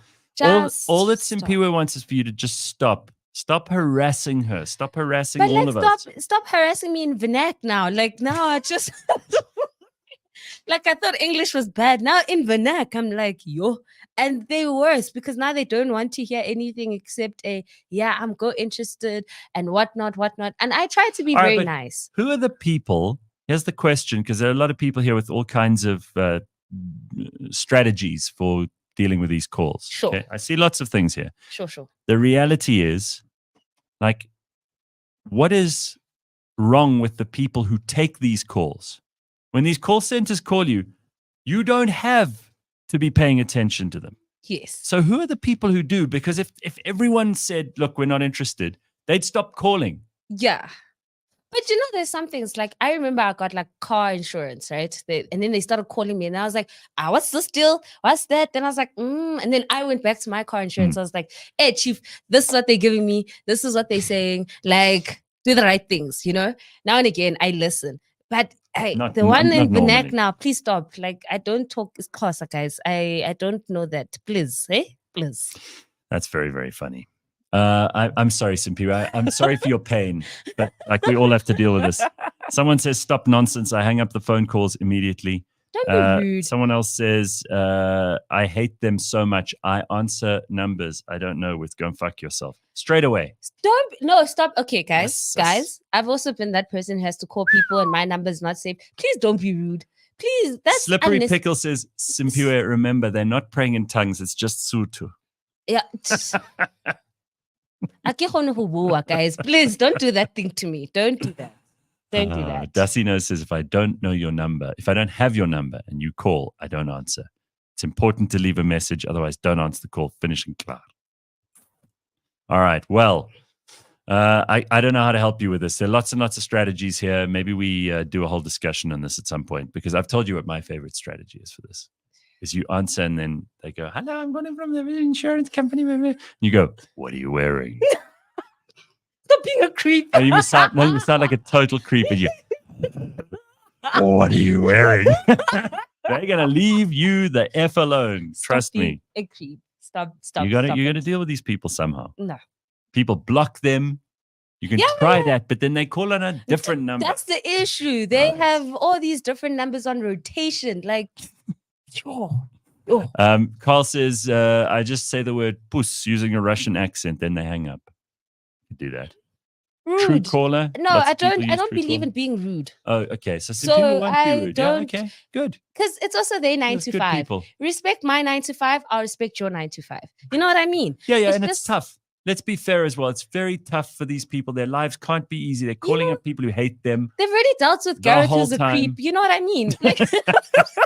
They took my call and I said, I'm wearing women's lingerie. Imagine now, here comes Simphiwe who's like, no. Oh, I that's always tell beautiful. them, no, I'm not interested. That's and then I beautiful. hang up. But just stop calling, guys. Let's start there. All right. Well, we've been talking for a little while. I've been dropping some hints that there's some things coming up. And last night we dropped more than an obvious hint that there is going to be a change to what we've been doing over the years. And we're going to open up what we've been doing here for 10 years at Cliff Central to change it into something which we feel is going to be much bigger and much more exciting. Now, you don't have to panic. We're not going to change this show. You're still going to get what you come for here. So don't anybody Gareth will start still be single. start like trying to put out flames on on their backs, running around the place, screaming like a banshee. Nothing's going to happen that's going to screw up your experience. But what we are going to do is we're going to bring on some serious talent that can do some serious entertaining. We're going to bring back two people who have already proven they can entertain millions of South Africans in various ways. They're funny. They are direct. They are no bullshit people. That's why I'm excited to welcome to the studio today none other than DJ Warras. Look at him. Put that on mute, please. There we go. Is that on? There. No? Yeah. No? No, there's still an echo. Jesus, James, what's going on here? James, what's going on here? James broke the studio. No, I got it. All right. There's Warras and PH. Look at these two. There we go. Look at this. This is good. This is good. How are you, gentlemen? What's going on? All right. So really today is a kind of, we haven't ever had either of you in here to just talk about your life and your background and everything else. We're going to be launching a brand new show on Monday. New studio. No, I'm saying we did. I did Yeah, at the old studio. Yeah. No, I remember having you in there, but like it's been a long time, and the audience is going to be saying, "Listen, what's going on here? Where are you guys? What's happening?" Warras, for you, you've been missing in action for a little while. People have been asking and you caused lots of shit on social media. I But other than know. that, what's been happening, man? Well, basically, all of that causing shit on social media kind of gave me, let's call it a bad radio reputation. So as much as, I mean, I worked at Y, I worked at 5, I Gagasi. was at Gagasi most recently. And, you know, like a lot of people sort of expected a return to radio. It's kind of one of those forever careers. But I just think, like, you know, in terms of moving with the times and the age that we're in and the type of person I am, all that cancellation on social media, I wasn't going to get a radio job, my friend. No, Like, the calls came in and they were like, yo. But you did, I mean, you've stood in on a Mac G's podcast. Yes, last year I stood in on Mac G's and I was a guest on Penwell's. And people loved it on Loved both it, of those, right? And we know Mac G here and we know Penwell, and people love those shows. And you came on and they thought, like, why isn't this guy doing more of this? And you probably thought, why am I not? I doing did. I thought about it. I mean, we discussed it before, like in short, let's call it. But I think it's sort of like what happens after you've been on MacG or after you've been on Penwell, is that you go to places and people are like, yo, dude. And you think they're going to say, hey, it's you, Warras, from the radio, or it's you, Warras, from Live Amp. And they're like, hey, I saw you on that podcast. When you were actually discussing 1, 2, 3, 4, why didn't you say 4, 5, 6, 7? And then it's like, dude, you were listening that intensely? Because this is somebody who chose to tune into a 2-hour discussion and pick that little 15, 30-second part of whatever you said. I'm not a colored anymore, whatever the All right, well, and they were like, when I see this guy, this is what I'm going to talk about. So that's when I was sort of convinced that, yo, this is where you want to be, because I think this is where the eyeballs definitely are. This is where the people are. Yeah. And it's not governed the way that, what we were used to or how I know PH. There's no management there. Yeah, exactly. You already, so PH was already saying in a clip, which is no doubt going to start going viral at some time today. He was saying that no management. And I'm totally on your side about that. I've always hated radio management. There's no floor. I'm not going to mention the number of the floor, but there's no 2 floors that are that's right. do this. Yeah, because you were also at the SABC for a little bit. Oh wow, I was going to say that establishment, but no, you can. You can say whatever we want now. He's still got like Stockholm syndrome. He's afraid. I was going to say that. He's afraid to say what he Don't really. cancel me. Yeah. Well, listen. I mean, you guys really, you've got a huge fan base. You've got people who've really followed what you've been up to, and I mean, PH, you've been doing events. You've been in the clubs. Sure. You got your own businesses as well. Sure. Both of you have your own businesses. Sure. And I think this just proves that what radio offers now is kind of, it just feels to me like it's the same thing they were offering 10, 20 years ago. I think with what you mentioned now, I've always evolved in the things that I do. So even if it's around music or entertainment, I've always just tried to expand, and I think that's the lack with radio, is that it's been stagnant. It's been in the same space. I'm not taking shots at those on radio. No, sure. Love you, but I just of course not. He's still so polite. No, I'm a nice guy. I'm a nice guy. We'll break him in. Yeah, maybe. But yeah, I just think for me, I've always wanted to expand and evolve and change, and I don't want to ever find myself in the same space or doing the same shit. Yeah, that's right. How does that feel? Freedom. Look at the freedom. The man just tell us how you 12 years a slave. I can swear. All right, how do you two know each other, and how long have you known each other? Sure. You want to go? Dude, Yeah. 15 years, 16 years. I think we met in Cape Town. In the dusty streets of Camps Bay. So difficult being you guys. Not a bad place. Yeah. No, I was there for holiday. You were living there. Sure. I was gigging and working, obviously living in Cape Town. And I was basically like the connect to a lot of guys from Johannesburg. So if you wanted anything legal, and if you called anyone, they'd be like, speak to PH, speak to PH. So I think on 3 occasions it was that Stay Fresh party. Sure. It was St. Eve's. Yes. And what is that place next door to St. Eve's? It's just up I don't know. It's called to the Chinchilla right. now. It's called Chinchilla now. But so anyways, I was like the that guy in Cape spot. Town. And he basically would always ring me up. And from there, I was like, he's not a half bad guy. Not half bad guy at all. Ever since then, just been kicking it, doing some legal and illegal stuff. He couldn't get me into he couldn't get me into Caprice though. Like he wasn't that big of a plug. Yeah. Just like, no, we don't allow people in with tattoos. What about these events you've been doing? Sure. I mean, this is exciting. Is it the story of Tinswalo? I'm trying to make money. But I mean, you've been doing massive festivals. Yeah. I see you booking planes to Mauritius and all kinds of things. Yes. Mogul. So I've just been I've been trying to do some very cool shit. Like I said, I've been trying to. Oh man, it feels so good to swear. Yeah. Sorry, Go on. I've just been throwing a lot of parties around the country. It started off as my birthday party. It was an invite-only party, and then expanded to what is now a business for me.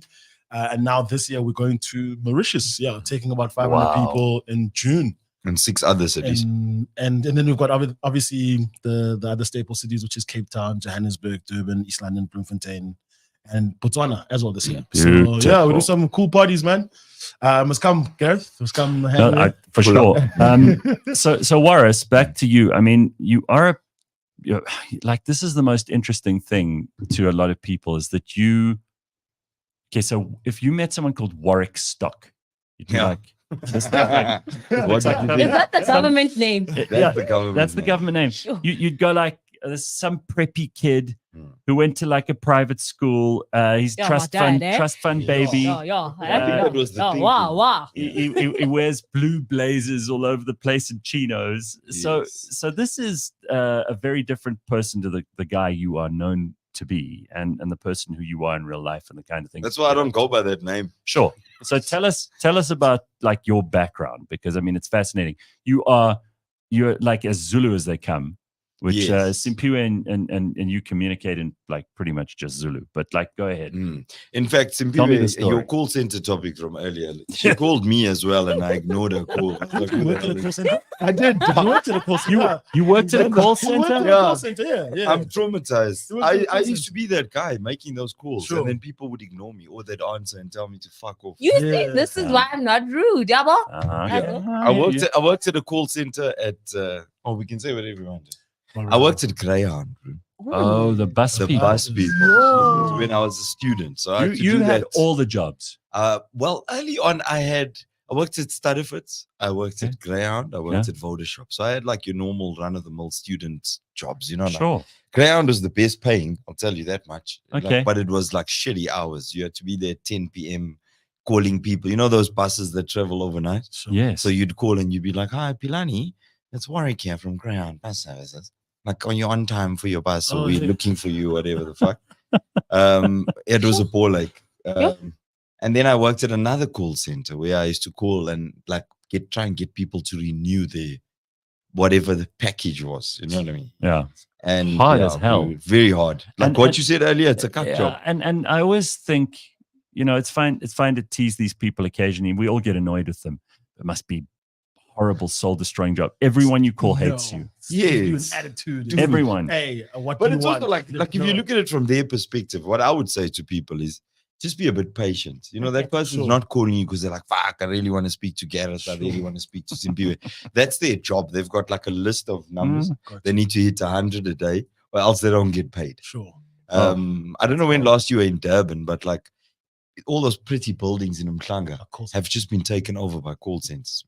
So like in the morning at like 4 a.m., you'll be coming home from the jaw and there's just people in the street and you're like, what the fuck is going on? Yeah. They are arriving at work for their shift, something very Wonder dodgy. why they're in like Mhlanga. What's that all about? It's because, you know, we have a set of people who are easily corruptible. So like if you find them enough especially money, in KZN. yes. All right. But tell me, I don't know what those call centers are doing. But. So tell me about the Zulu. So the Zulu, I grew up in a place called Vryheid, which is a small town in northern KwaZulu-Natal. It's like on the coal belt there. Vryheid, Dundee, Glencoe, Newcastle, that little neck of the woods. And my grandparents, great-grandparents, or great-grandmother, they all spoke fluent Zulu. And we grew up on a farm. So it was us and it was all Zulu-speaking people. And Zulu was actually our first language of communication, if I'm honest. In that's probably, you know, like people always say, how did you learn Zulu? You don't learn it. You grew up Zulu. You kind of grow up speaking it and you've got to learn from small. So I probably spoke Zulu before I spoke English. And I just continued speaking Zulu my whole life. If you look at my career, if you look at my friendship groups, if you look at family of mine, Zulu always comes in some way. The rest of my family kind of like, you know, you leave the farm and you come to the big city, you stop speaking Zulu because now, you know, you come here, you have to speak English. Yeah. And I think the less you speak it, you start forgetting the language. But I mean, I speak it every day. You know, you're with me all the time. I take calls in Zulu. I actually have a problem. My Xhosa is not that great anymore. Like because you hardly speak. Because I hardly speak, and I speak more Zulu than I do Xhosa. So sometimes when I'm home, I find myself trying to blend the words, and I'm just like, "Hey, what the? What are you saying?" Yeah. Sometimes PH does come with that, that twang. I think a lot of South Africans who go through this where they almost feel like they're a fraud because they've forgotten. You know. You know what people always say to me? Sure. Like, I speak Zulu, right? Yeah. So, for example, if I see Simphiwe, I'm going to communicate with Simphiwe in Zulu. And then people are like, because I'm a Mexican, they'll be like, speak English. Why are you speaking to them in Zulu? And I'm like, no. Like, it's almost like you don't know that guy speaks Zulu. Sure. He could be Zimbabwean, or he could be Xhosa, or he could be Tswana. And I'm like, no. I speak Zulu. But anyone who speaks Zulu, and especially if they are Zulu, they assume everyone else is correct. Zulu. It's a very arrogant language, yeah. And that's the way it is. It's also a language that a lot of people speak. So, like to reach a petty person, you'll try to speak Zulu, so at least they can understand. Yeah, Zulu first. Yeah, it's like it's your first port of call. Sure. And also, like at my time on SABC 1, Zulu was like it's like 70% Zulu. Gotcha. Excuse me, in terms of the audience. Well, you guys know that Ukhozi, which is the Zulu station the SABC run, it at one stage was the biggest radio station in the world because it had like 6 or 7 million listeners, and they were only listening. Didn't matter how bad the programming was, they were listening because it was in isiZulu. In Zulu, yeah. So this is how this country works. So what are you going to do? You're going to make it work. Hey, and a lot of that programming on Ukhozi was really funny, dude. Like, you understood what is going on. Oh, yes. Hilarious. Yes. You can't like translate it. Like people will be like, what are you laughing at? And you're like, this guy just... I just have to admit, I used to love the guy that did the traffic. He was hilarious. Like bumper side to side. Like that's how you do the traffic. Everyone's like super animated. like it's a lot. So what kind of things are we going to be doing on the show that you guys are launching on Monday? Tell them, PH. Oh no, I think we've been a few people have asked us this question, and I've literally beeped it out because I'm shit scared of the rawness. Well, I mean, look, you're going to have guests in there, but sometimes it's going to be you two talking about all the stuff that people care about, the stuff that affects people's lives. I mean, someone said in the comments here that radio is finished, and I don't think that this is just about replacing something which did its thing, and for a while radio was a big deal. But I think what happens is that people are desperate for real, honest, interesting conversations. Where you can come and just say shit if you want to say shit. Yeah, and people who want to talk about all kinds of things: relationships, politics, comedy, the stuff that's going on the street, money, jobs, sex, drugs, and alcohol. Sex, drugs, and alcohol. Of course. Absolutely. I mean, it's that's what you've been doing in clubs for how long? So yes, that's all you know. Making money off that. Absolutely. What's your story here, PH? Come help people who don't know to get to know you. I've literally lived behind the scenes. I think my nature is I'm a quiet person. I don't tend to make a noise. Personally, I think my work. So what do? You choose a job where you're the DJ and everybody's looking at you. And the funny part is, I do well with massive crowds, but when it comes to intimate crowds, my anxiety peaks and stuff. But anyways, that's a story for another day. I've always been behind the scenes. I've always chosen to, whatever makes me sleep at night with it. It's as long as I've made the money, I didn't have to make a noise about the brand or whatever. That's who I've always been. But at some point, I was like, I can't live within these shackles. I am opinionated. I do have a lot to say. I'm out there. Why am I this carefree person in a space where I'm cool with those people, but I can't be cool or be me in a certain environment? So I just chose to put time. I just chose. You don't want to be two different people. Sure. Because it's too much to remember. Yeah. Well, not that I was lying. It's just obviously from a place of comfortability. No, sure. But everybody, we all put on different faces for different people. Like if you're going into a serious business meeting, you're a serious business person. Even though that's maybe not your default personality. When you with your friends relaxing over a weekend, obviously you're a different person there too. So I don't think anybody needs to be like worried about having bipolar disorder or being schizophrenic.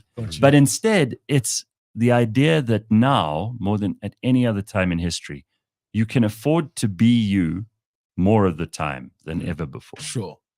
Also, I was just known for just my brand was faceless. I was just known. I just saw a comment now, someone asking me about mixes, and I was like, fuck. Love making the mixes, but there's also a personality to the person, to the mix. So KB says, any mixes from you, PH? Sure. I miss those. Sure. So yes, there will be mixes, but there'll also be more popular demand, more talk as well. Yeah, definitely. I think it also gives you the platform, or like the platform to come and besides expressing your views. Sure. I feel like it's like I know PH, okay, because he's my bra. But like, I feel like, yes, I wish more people knew this guy type of, does that make sense? Where it's like, fuck, if people knew that I have all the stuff to say, or that this guy's opinions on something are this, you don't exactly have, like we had the radio discussion. Sure. You're stuck in a format there where you've got 4 minutes to talk. Sure. Yeah. And in that 4 minutes, you have to speak about X, Y, and Z. Sure. And then maybe it gives you 30 seconds to say, I like sex, drugs, and alcohol. Cheers. Do you know what I mean? Like you've got to squeeze in whatever little bit of your personality that you can. Whereas I think when you're on a podcast type of platform, there's no time constraints.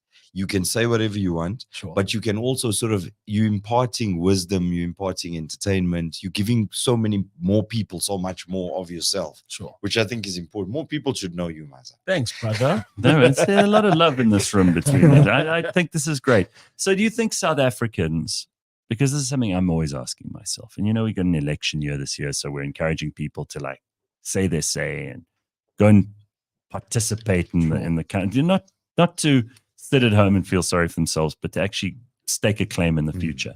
And I worry that South Africans, especially young South Africans, they're nervous to say what they really think because they see what happens to people on social media, for example, if they're too opinionated. And clearly you guys are not afraid of saying what you think. I think that's preferable. Definitely Warwick. Wow. But are we as a country even halfway there to people feeling empowered enough to say what they really want to? Are we honest with each other? I think not everyone will do it. You know what I mean? Like they'll say what they want to say at prize. You know what I'm saying? Yeah. But like and no, in their when you start saying it on public platforms, that's a different ball game. Sure. And I don't hold anything against anyone who doesn't want to say. A lot of people are very conservative in their view. Sure. They have a personal opinion that they don't like to share. But then that's why people like us are around. We'll say it for you type of thing. So what have you got into most trouble for with what you've said? And I'm just talking about on social media because people try to cancel everybody all the time. Oh, fuck. I've been cancelled multiple times, man. For what? Fuck. So during COVID, I spoke shit about the vaccine unintentionally. Yeah. All I was doing is like we had a campaign on air, like to sort of drive people towards getting it. Mm-hmm. And the backlash that we were getting, which I was seeing in Facebook comments, in the voice notes we were receiving, it wasn't positive. You understand? So in other words, we were saying to an audience, hey guys, do this vaccine, thing. And the audience, not even, we were just saying, hey, the vaccine's here. If I could get to your local clinic, dollar. Right. And the audience was saying back to us, hey, fuck that. We think it's this. We think it's poison. We think it's whatever. Yeah. Now, granted, some of the views were like far out there, like in the realm of conspiracy. But the point I was you trying remember to how make, at that point it was massively controversial. Massive. People were being shut down. True. Their social media accounts were being closed. Sure. They were called conspiracy theorists. Yes. If you weren't like 100% behind the vaccine. Yes. It's also like we think in extremes. Sure. Like people think that if you're saying, hey, let's look at this problem holistically. Sure. People think you're saying it's the mark of the beast. Like, no, like that's not what we were saying. That's Simphiwe always. Do you know what I mean? Like people went to like one extreme to the next. So it's either get it, you have to get it, or you're gonna die. Sure. Or it's like don't get it. If you get it, you're gonna die. Sure. And I was like, let's stop the die talk. People's view of this thing needs to be looked at. They're not happy. They're not just trusting. for saying that they cancelled you. No, they were like, sort of like the attitude was just very like, you fucking conspiracy theorists, shut the fuck up. All right. And I was like, okay, wow. You know what I mean? What else? The Palestine thing. Oh boy. Yes, I once came out in defense. Look at that. Interesting. Tough time to talk about that one. Only the brave talk about this one. So this is how you know these guys. These guys are not going to avoid any serious conversations. All right. So what happened with this? I missed South Africa at the time. Was Didn't she get shit as well? She got big shit, dude. Yeah. And I was defending her. Lalela, I think it was Lalela, Lalela she was going to go and take part in Miss World, which happened in Israel. Right. And then a whole bunch of people in this country, including Nkosazana Mandela, were like, you mustn't go because then you're actually supporting Israel. Sure. And they stopped this pretty young girl from doing what she wanted to do. That's what I was saying. And I was saying, like, I was on a KZN base station where, you know, Gaga CFM, we push KZN. It's a very proud KZN, right? You know, fly the flag type of thing. Right. And here we had our Miss South Africa from KZN, you know, like sort of like came from nothing. Now we mustn't support her. Dude, like this person against all odds has reached these heights. And now it's time, you know, like this is it. She's going to take part on the world stage.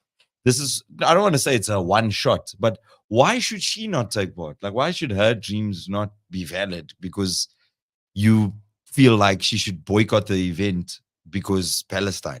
And I was like, nah, fuck that. Let's handle the Palestine one on another angle. Let this girl go and compete. I just don't think it's fair. And people are like, so you want babies to die? You can't. Boy, yeah. I was like, what the fuck? I want Miss South Africa to take part in Miss World. Yeah, what's that got to do with any of this? They throw the babies dying thing at you all the time. Anytime you have, like I say, it's everything's in extremes. Yeah, that's my one thing about social media is I hate the herd mentality. It's just like some people aren't even educated in their opinion. It's just like, because Simphiwe said, and I think Simphiwe thinks like this, therefore, yeah, you are wrong. You know, it's either the one or the other. There can be three There's no rights, like middle be, ground. Yeah, exactly. You know, and I think that's the one thing that pisses me off about social media. It's always herd mentality, and I always see it in the comments. And I blame 33% pass rate. I blame absolutely. I mean, if you look at the comments, these people are not literate. No, about that. It's just like apply yourself. Just think for 1 second, you know. And I don't want to come from a point of privilege, just because I've got a private school educated. But sometimes it's just like just Joe. It's just it's out to out. And this thing that you're talking about. Just think about the fuck what you're saying. Yeah. Are you, because you're not as like out there as he is in terms of looking for trouble. I don't look for it. I mean, no, you don't. Trouble finds you. You kind of do. If you ask me if I've ever been cancelled, not once. You have not been cancelled? Not once. Maybe a cancelled show, like a cancelled event because it was raining, but no cancellations. Brace yourself, but I'm with you. Sure. But that's also probably why you two are a good mix, because you know, like one of you is thinking about the long-term consequences, and the other one is thinking, I'm gonna say what's on my mind. No, but remember, I have conversations with PH at Prize. So now I'm like, let's take the Prize conversation.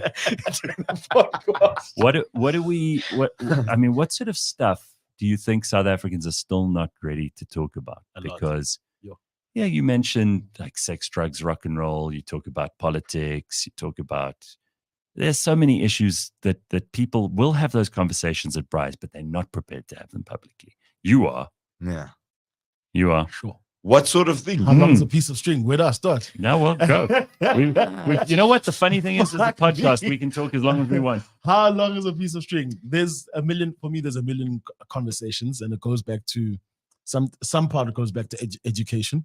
What comes to the top of mind? Like the community. Mm-hmm.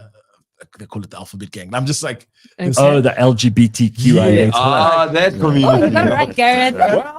Good morning, everyone. Too hot for me. I sense a cancellation. I'm just saying, like, you fuck this, I'm out. There's sometimes there's even contradicting views from even women. Yeah. You know, sometimes women have like contradicting views when it comes to that stuff, where they'll swing a narrative that's beneficial to them and not necessarily beneficial to the narrative or to the conversation. So that's one of them. There's a million conversations that people aren't ready for. Also, it goes to education.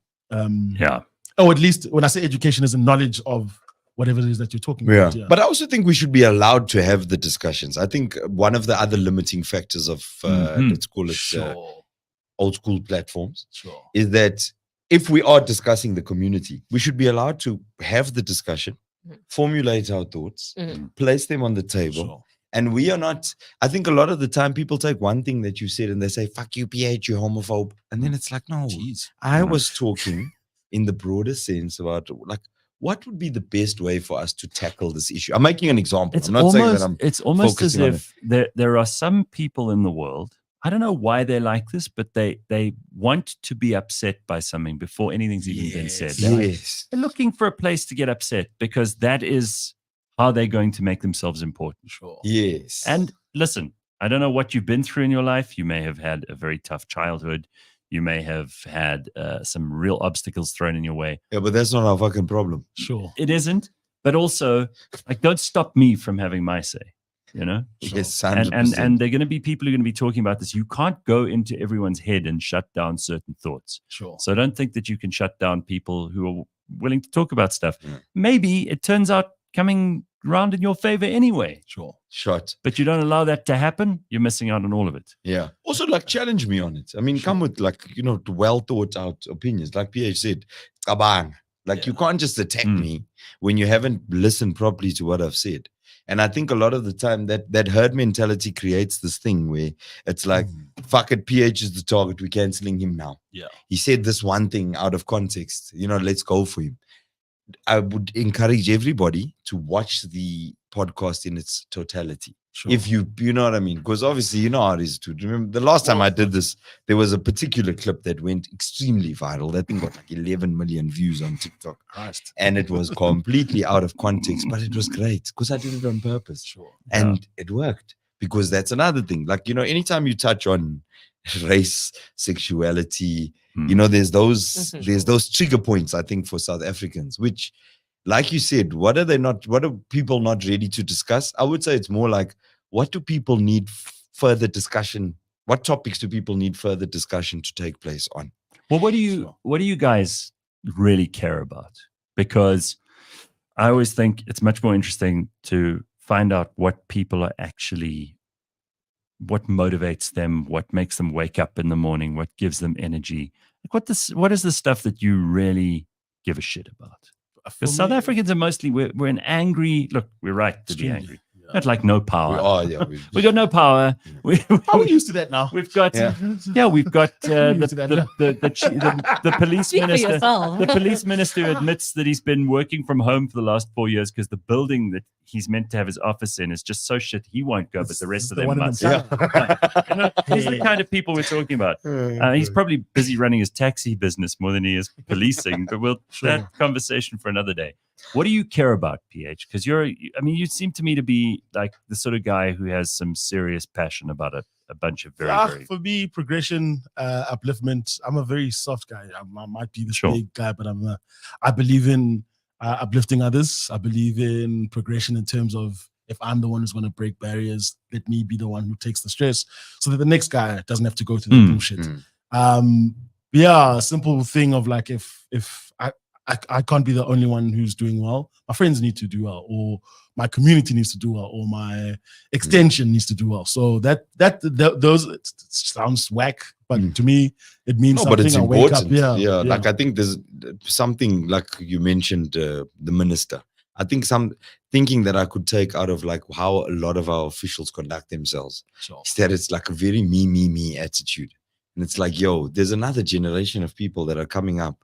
You can't let the whole fucking place fall apart. Sure. We need to live somewhere. Sure. And I think, you know, like, I think we need a more informed public. Gotcha. I think we need to have, there are important conversations. You know, you want to be entertaining. I don't want to sound like I'm fucking running for president, but like, there are important conversations that need to take place. And I think it's more listenable and palatable for the audience that we are trying to target when we are the ones leading them. So you want to educate while you entertain.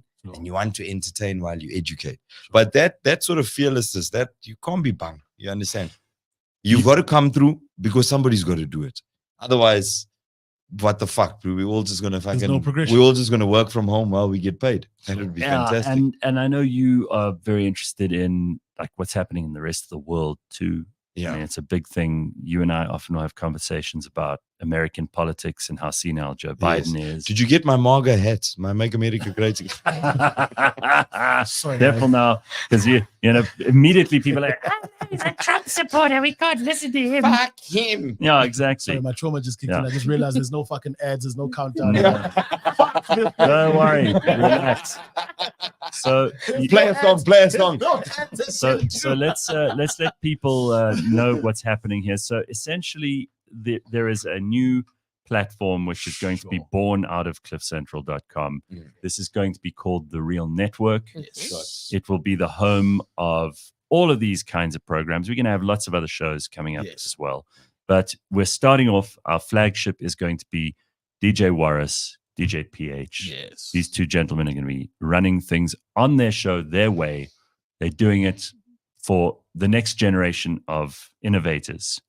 And media is changing. We want to be the ones at the forefront of that change. And these guys are going to be making it happen. Mondays. What time does the show launch? Because this show, there's going to be once a week. You're gonna some weeks you'll have guests. Yeah. We got some interesting people lined up Extremely here. interesting guests. I mean, these are not going to be the people you expect. Yeah, no. I think there's a lot of people that don't get spoken to. Everybody wants to hear from. You're gonna find those people. Oh, well, give me some indication of like, you know, they find. Were you going to interview AKA's killers? What are we going to be doing here? If it means going to the prison. And, Yeah. Cool. But you will. I mean, I like, honestly don't know if it's worth interviewing any of those. one of the things you said you wanted to do is like bring in regular people who have interesting jobs that no one takes seriously. You know, the you bring in the guy who switches off the electricity for load shedding. Dude, I'd like to meet that guy. Hey, you think you're hated at a call center? Imagine him. That guy must have. Okay, it's time to switch off Bryson's light. imagine if you get him angry and he's just like, he hasn't tell that guy because of that. Broke my heart. Yeah, imagine you interview him and then he hates you. Switches that shit on, he goes to Rocket, has a job, and then he's like, nah, fuck this place. Switching off the power.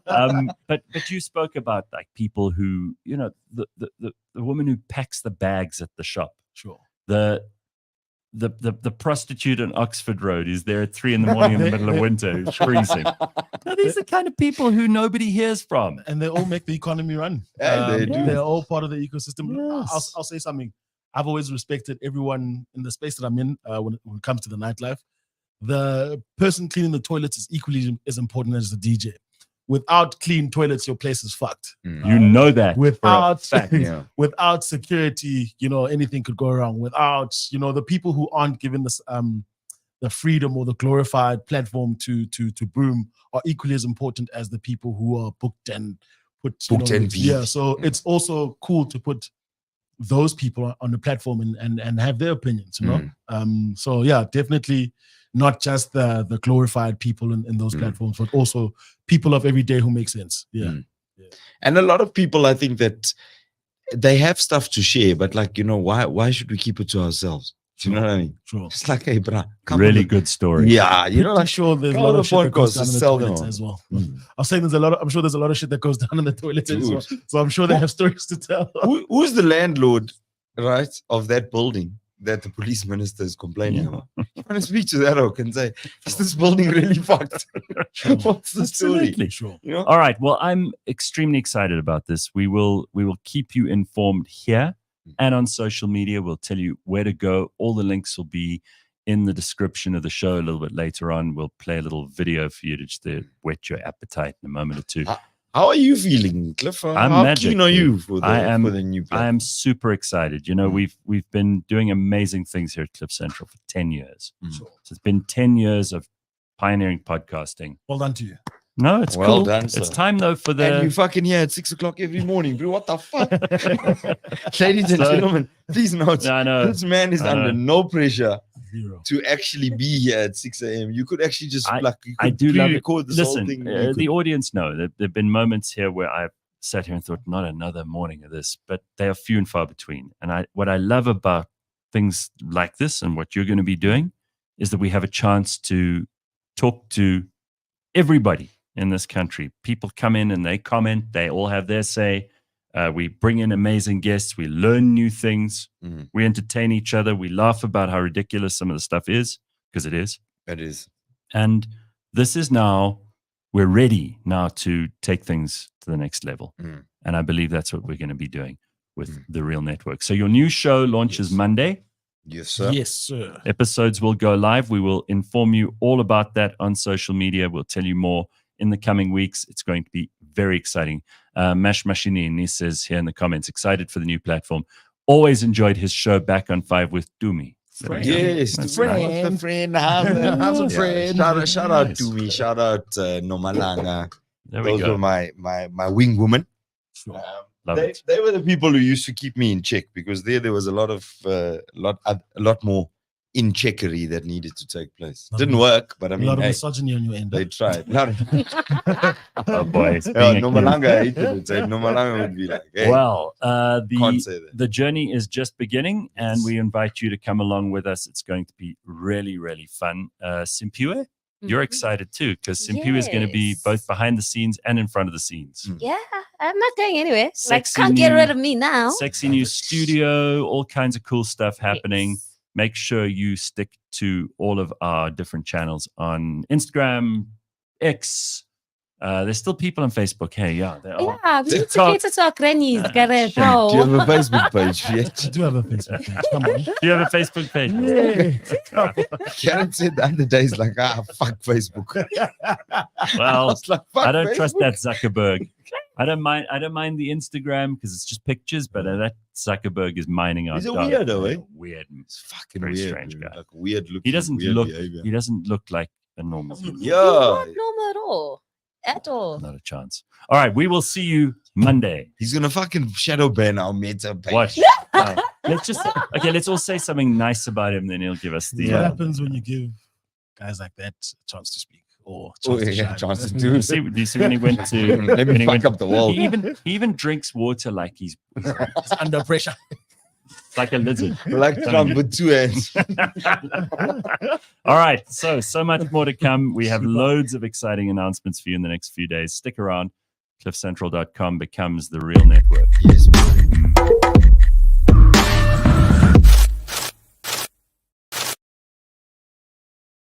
All right, very good. Thank you, everybody. We'll see you Monday. Ciao. 100%.